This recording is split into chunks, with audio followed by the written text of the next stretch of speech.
Welcome to Brookings. Thank you very much for joining us this afternoon. I am Martin Indyk, the Executive Vice President here at Brookings. We are very honoured to have the opportunity to host the Holbrooke Forum. Richard Holbrooke was a good friend of many of us here at Brookings. We were especially glad to have the opportunity to join with the American Academy in Berlin, which was established by Richard Holbrooke, and which is a unique institution that promotes US-German relations by bringing intellectuals, scholars, historians, artists, and public officials to Berlin to engage with their counterparts in Germany.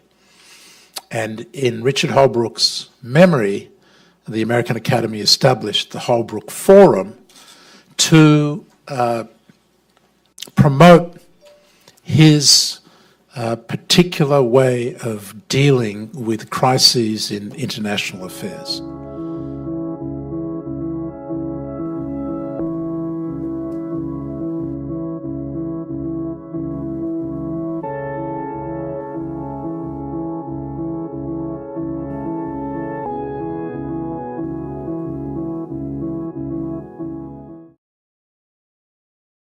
I want to start by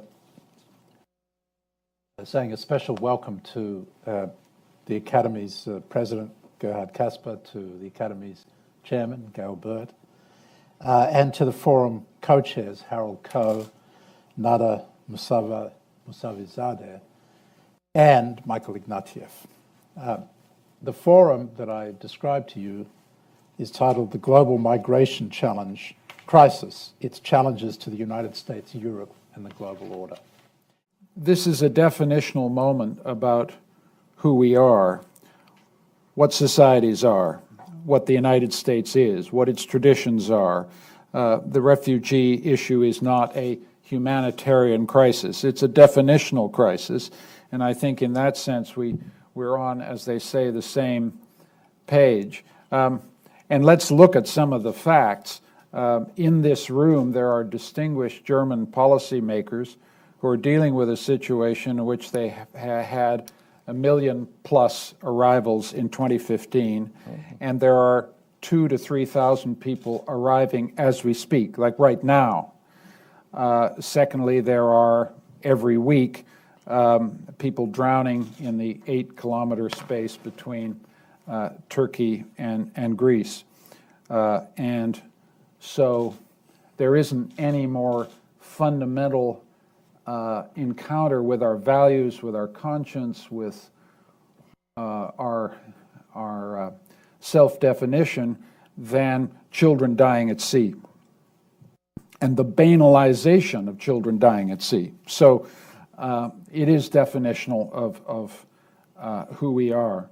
The thing I see very clearly is that in the United States, the Syrian refugee crisis is seen fundamentally, in the first instance, as a kind of Middle Eastern problem. The world, the order of the Middle East is collapsing, and it's produced a humanitarian crisis. In Europe, the situation is seen in very different ways. It's seen as a huge inflow of persons that are challenging the boundary conditions of the nation state. If there's a hero in the story, it has been not just Chancellor Merkel, but ordinary Germans who've said, this is definitional of us. This is the time to show ourselves and the world we are different. This is the time to welcome. And the problem they are facing, and this is, I think, a policy issue relevant to Brookings, they built that post-war Germany on the Marshall Plan, on American involvement, on NATO commitments, on George Bush Sr.'s leadership in the reunification, on Dick Holbrooke's work to get the Balkans sorted, The entire German identity we're looking at post-war was built in conjunction and collaboration with the United States. And in 2015, the Germans are looking out across their parapet as 3,000 people a day are streaming in right now, and they're saying, our chief strategic ally is a bystander. Our chief strategic ally is willing to take in 2,000 people from Syria since 2011. Not 2,000 a week, not 2,000 a year, but 2,000 over 4 years. Talk about self-images of a country. This country, I'm not an American, I'm a Canadian, I'm next door, I love you guys, but your self-image is, we are the land of multicultural welcome. We are the country with a great refugee welcome record. We're the country that when UNHCR wants us to take, 65, 70,000 a year, we do. The United States has a great tradition. But over Syria, it's shut down. And before. And this is creating, this was the burden of the Holbrooke Forum discussions, which I'm sharing with you, is that the Europeans are looking with utter disbelief at the fracture of the transatlantic partnership that built the Europe that they grew up in. You've got a United States, the most powerful, the strongest country in the world, who's decided on the refugee issue that you simply cannot take any risk whatever. It's not merely that you can manage the risk, you can't take any risk. And a country that sends a strategic message to the world that we are so frightened that we can't remain committed to the things that make the whole world like us is a great power in serious trouble.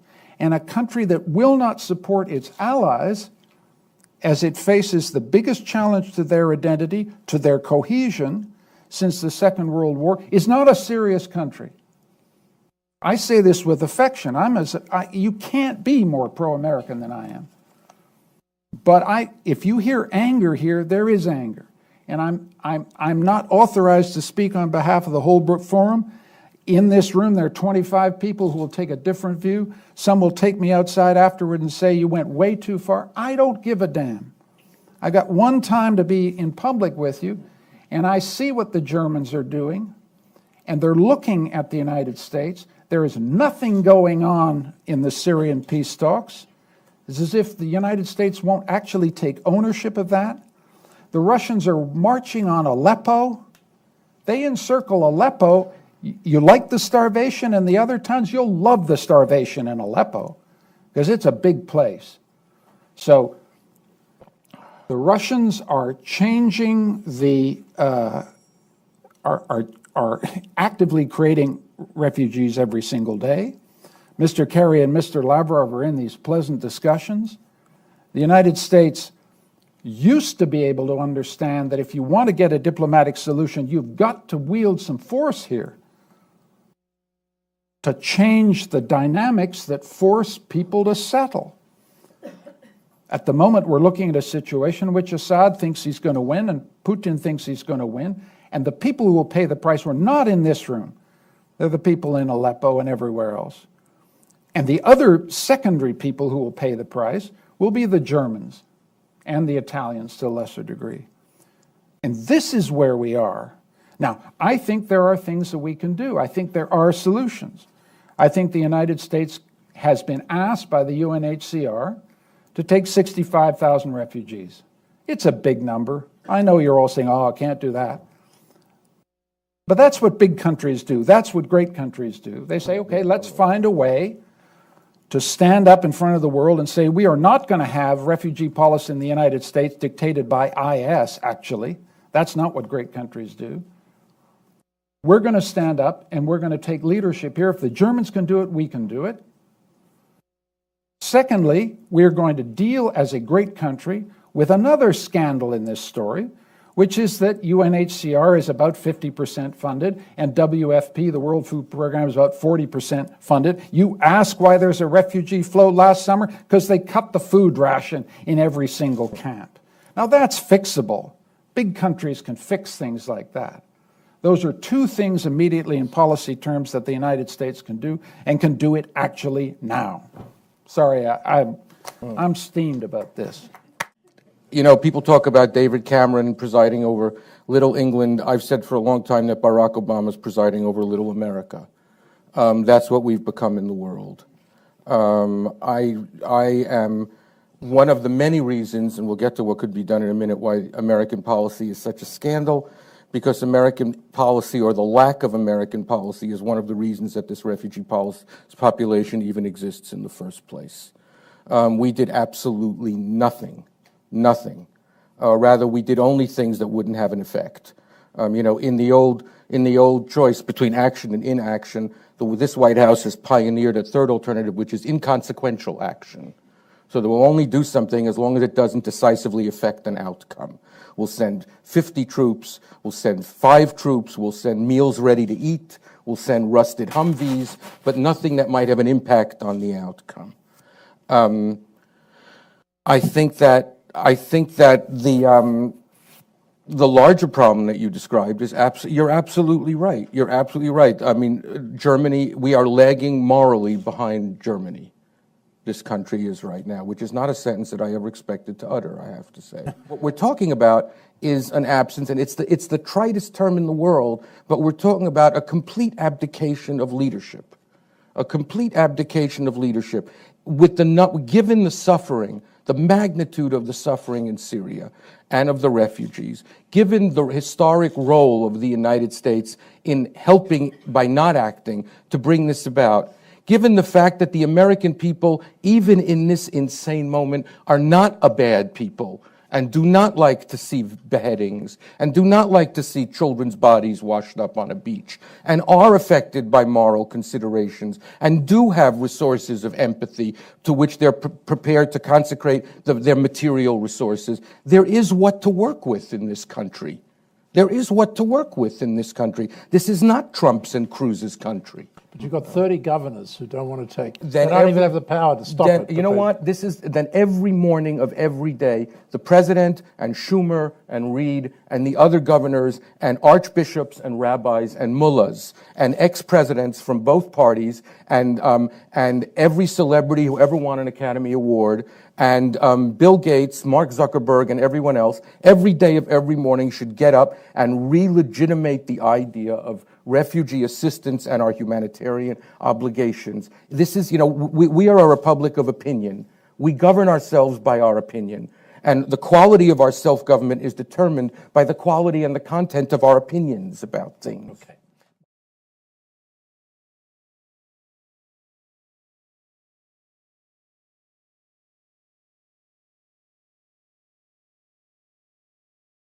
These refugees are not going home anytime soon. Absolutely.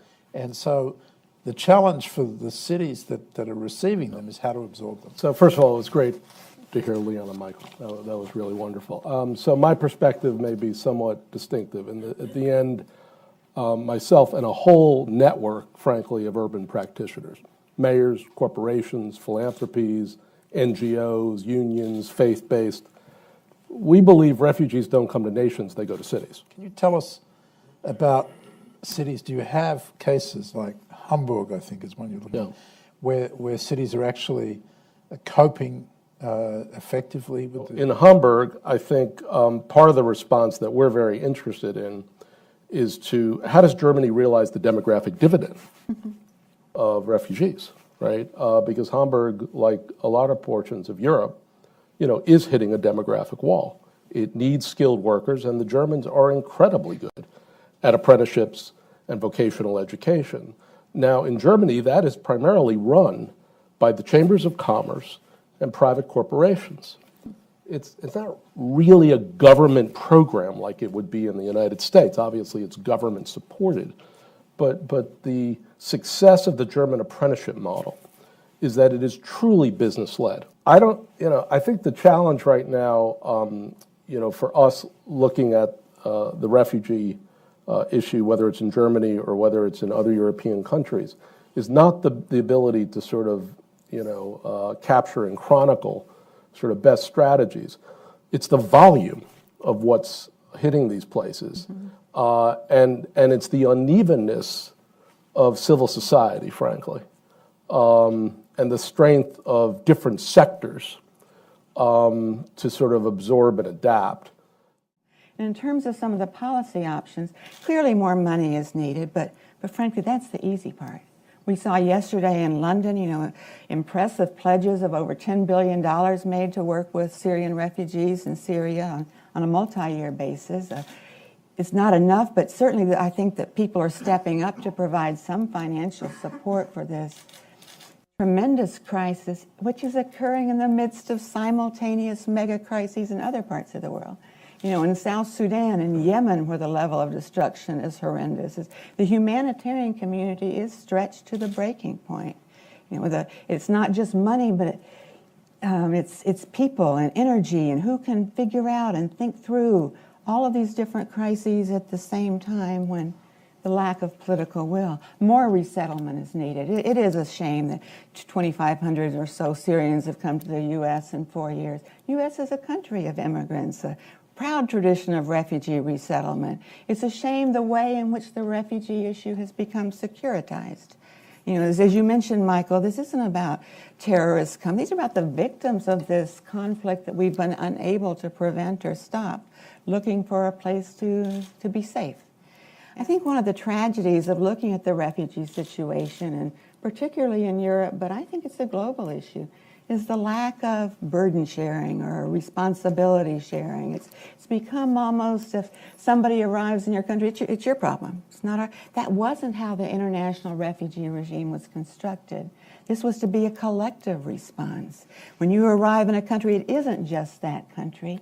You should feel that you have the support of the world when you allow people who are fleeing conflict and persecution and unspeakable violence to find safety. And we've lost some of that responsibility sharing that needs to be put back together somehow. Good afternoon, ladies and gentlemen. My name is Ahmad. Actually, I'm Syrian.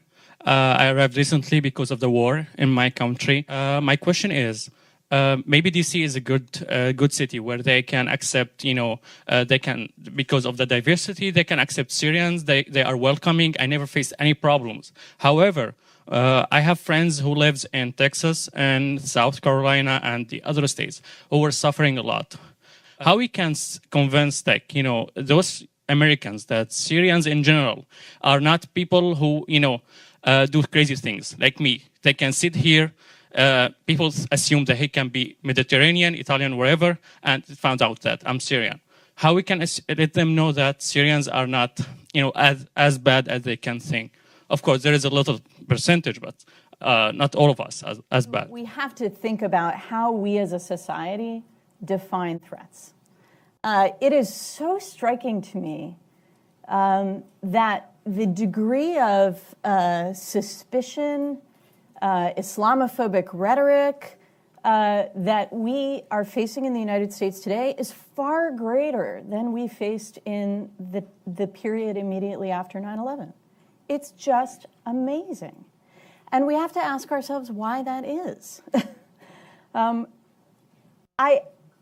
I am struck, too, that our... Why is it? Why do you think it is? Okay, I don't know the full answer. Let me give you one thing that I think is an important factor as a policy person worth focusing on. Our government, in its thinking about the Syrian crisis and its response to the Syrian crisis, is fixated on the Islamic State. But what we're talking about is the domestic echo of that fixation on the Islamic State. That disproportionate focus leads us to think about Syria and about Syrians entirely in the context of this extremist violent movement, which has carried out exactly 0 attacks on American soil. San Bernardino was al-Qaeda inspired, we now know. And I don't mean to say that it's not a threat, but I mean to say that our government has to accept responsibility not only for a degree of myopia in its understanding of the geopolitics and national security threats in Syria, but also for the consequences of that myopia here at home. I'm Roger Cohen. I'm a columnist in the New York Times and a board member of the American Academy. And Tammy, I was just very puzzled by your remark. I mean, surely Americans are responding to the acts of ISIS, to the beheadings, to Paris, to San Bernardino, where I think the woman there did pledge allegiance to ISIS, unless I got it wrong. And they're scared by it, and that's what they're reacting to, and that's what the latest wave, rather than the government, I mean, is the US government supposed to not consider ISIS a threat? Roger, look, of course, ISIS horrified Americans, the beheadings horrified Americans, and they frightened Americans, and that's understandable. But the question that we were asked was not why are Americans afraid of ISIS? It was why are Americans afraid of Syrians? Why is the lens through which Americans think about this war ISIS? So that's why I was making the policy point I made. Now, of course, there are a whole lot of other factors too, including a bunch of political candidates who see a lot of advantage in hyping this threat because it appeals to base instincts of their base constituencies. Okay, so that after 9/11, a Republican president can visit a mosque and nobody has a problem with that. But this week, an American president visits a mosque and a Republican presidential candidate tells him he's stoking division for doing so. So I think that in a way, your question reveals the extent to which ISIS is the frame through which we're now thinking about the entire Middle East, Muslims, Arabs, a whole lot of people in the world, including people here in our own society. And to me, that's a big problem.